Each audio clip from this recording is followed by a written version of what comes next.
एक बात बताइए कि नेतन्याहू का पॉलिटिकल सपोर्ट कम हो रहा था 7 अक्टूबर से पहले। इसके बाद इस 1 साल में इज़राइल ने जो कुछ देखा, आप वहाँ के लोगों से भी मिलते रहे होंगे। यहाँ बैठकर मुझे लगता है 2 विचार होंगे। पहला ये कि नेतन्याहू हमारा हीरो है और उसने हमारी सुरक्षा की है। इस 1 साल में ज़बरदस्त ऑपरेशन चलाया, हमने सबको मारा। दूसरा ये भी हो सकता है कि जब सब धीरे-धीरे शांत हो रहा था और एक हमला हुआ भी अगर 7 अक्टूबर का, तो उसको एक लिमिटेड रिटेलिएट आप करते और शांति जैसे चल रही थी, चलने देते, उसे स्थापित कर लेते और ऐसी एक लंबी वॉर ना छेड़ते जिसमें ईरान भी शामिल हो गया और अब तरह-तरह के प्रेशर हैं। तो नेतन्याहू खराब ही नेता हैं, अब तो इन्हें हटना ही चाहिए। 2 तरह के लोग होने चाहिए ना, 2 तरह के विचार। दिखे वहाँ पर या दूसरा विचार कमज़ोर है, पहला मज़बूत हो गया है कि नेतन्याहू हीरो हैं। तो यहूदियों के बारे में कहा यह जाता है, हुँ, इज़राइलियों के बारे में, कि अगर 2 यहूदी एक जगह हैं, तो वहाँ 3 विचार ज़रूर होंगे। इतना वहाँ पर डिबेट चलता है। हुँ, और मतलब वहाँ का डिबेट सुनने में, वो कैमरे के सामने चाहे उतना डिबेट ना करें, लेकिन जब हम काम-वाम खत्म करके वहाँ बैठते थे ना, और जब मैं वहाँ पहुँचा तो एक तो उनके त्योहार बहुत धार्मिक प्रवृत्ति के लोग हैं वहाँ पर जो विश्वास करते हैं। तो पहले शबात था जिस दिन मैं पहुँचा, और उसकी आपको अलग कहानी सुनाऊँगा हुँ, कि जब मैं वहाँ पहुँचा, तो एयरपोर्ट पर इमिग्रेशन के बाद एयरपोर्ट से निकलते ही वहाँ सन्नाटा। कोई बस नहीं, कोई टैक्सी नहीं, कोई ट्रेन नहीं, और मुझे हाइफ़ा जाना था और कोई रास्ता नहीं था पहुँचने का, क्योंकि शबात शुरू हो गया था, और शबात में सब अपने घरों में होते हैं, सब प्रार्थना कर रहे होते हैं। अब मेरे को यह ना पता चले कि मैं एयरपोर्ट से टेल अवीव पहुँचूँगा, कैसे पहुँचूँगा? कोई बस नहीं, कोई ट्रेन नहीं, कोई टैक्सी नहीं, और या अगर हाइफ़ा जाना है तो कैसे पहुँचूँगा? ख़ैर, लेकिन उस पर आएँगे व्यूज़। बेंजामिन नेतन्याहू या तो बहुत पॉपुलर है या बहुत अनपॉपुलर है। आप निर्भर करता है आप किससे बात कर रहे हुँ, हैं।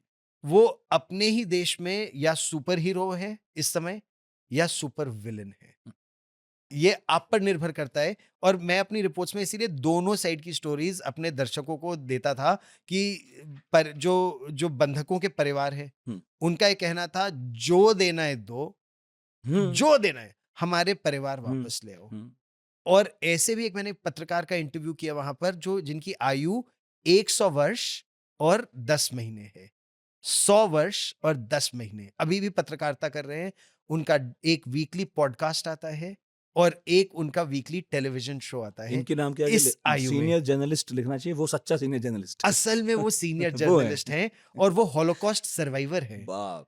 वो नाज़ी कैंप में बंधक के रूप में रहते हुए, और कैसे भागकर इंग्लैंड पहुँचे उस ज़माने में 1945 से पहले, और अब उनकी 100 वर्ष आयु है, और अभी भी पत्रकारिता कर रहे हैं। आपको नाम याद है उनका? हाँ, हाँ, मैंने उनका इंटरव्यू किया था, ब नहीं तो और बाद में बताइएगा, मैं चाहूँगा कि बाद में कुंदन जो है, हाँ, उसका ज़िक्र ज़रूर उसमें और डाल उनकी दें। फ़ोटो लोग मेरे हाँ, मेरे इंस्टाग्राम एक में। बार सब यूट्यूब पे देखें, हाँ, सुनना मेरे बड़ा इंस्टाग्राम में उनका मैंने इंटरव्यू किया, हुँ, और जहाँ मैं उनसे मिला, मैं उनसे हुँ, एक पुलिस मेमोरियल सर्विस में पहली बार मिला, तो वहाँ पर कैमराज़ अलाउड नहीं थे। लेकिन मैंने बोला, इतना बड़ा मौका मैं छोड़ूँगा तो नहीं। मैंने इसी मोबाइल फ़ोन हुँ, से उनका इंटरव्यू किया, नाटप पर करके, क्योंकि मेरे पास ना माइक था उस समय वहाँ, तो मेरा एक मित्र पुलिस वाला था जो पिछले साल 7 अक्टूबर के काउंटर ऑफेंसिव में वो शहीद हो गया था वहाँ पर, इज़रायली पुलिस का, और वो मेरा मित्र 7 अक्टूबर के बाद, जब 11 अक्टूबर तक ये 3-4 दिन चलते रहे थे।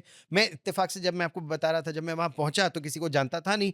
इत्तेफ़ाक से कुछ पुलिस वाले मिले, उनमें से कुछ मित्र बन गए, कुछ किसी से बातचीत शुरू हुई। उनमें से एक लद्दाख आ चुका था, भारत आ चुका था छुट्टियों हुँ, में, घूमने। तो लद्दाख की बात काफ़ी हुई उनसे। तो ऐसे ही इनसे मित्रता हो गई और नंबर्स एक्सचेंज हो गए।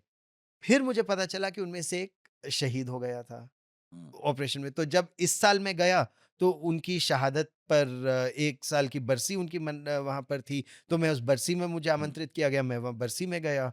जब उनके परिवार को पता चला मैं वहाँ पहुँचा हुआ था, तो वहाँ पर ये सज्जन भी मिले, 100 वर्ष के पत्रकार। तो हुँ, मैंने उसमें उनका इंटरव्यू किया। उनका कहना है कि बेंजामिन नेतन्याहू बहुत कमज़ोर है। उनका ये कहना है कि गाज़ा पट्टी में उनको घुसकर, तब तक याह्या सिनवार मारा नहीं गया था। घुसकर याह्या सिनवार को मार देना चाहिए, हुँ, और इत्तेफ़ाक से वही हुआ उसके हुँ, कुछ हफ्तों बाद। हुँ, तो इस तरह से वहाँ पर ओपिनियन बहुत डिवाइडेड है कि अगर चुनाव होंगे कि बेंजामिन नेतन्याहू आएँगे या नहीं, अब हो सकता है आ भी जाए। अब ईरान पर वार करने के बाद, और इतना ज़बरदस्त वार करने के बाद कि ईरान चाहते हुए भी कराह नहीं सकता, हुँ, कि उससे ईरान की इज़्ज़त कम हो जाएगी अगर कराहा। तो ये जिस तरह हमने पाकिस्तान को बालाकोट में मारा, कि पाकिस्तान चाहते हुए भी नहीं रो सकता, वो बस यही कहता है कौवे मारे और मतलब पेड़ कह नहीं गिराए। सकते कि हो गया। हाँ, वो कह नहीं सकते। तो अब यही स्थिति दुर्भाग्यवश ईरान की भी है।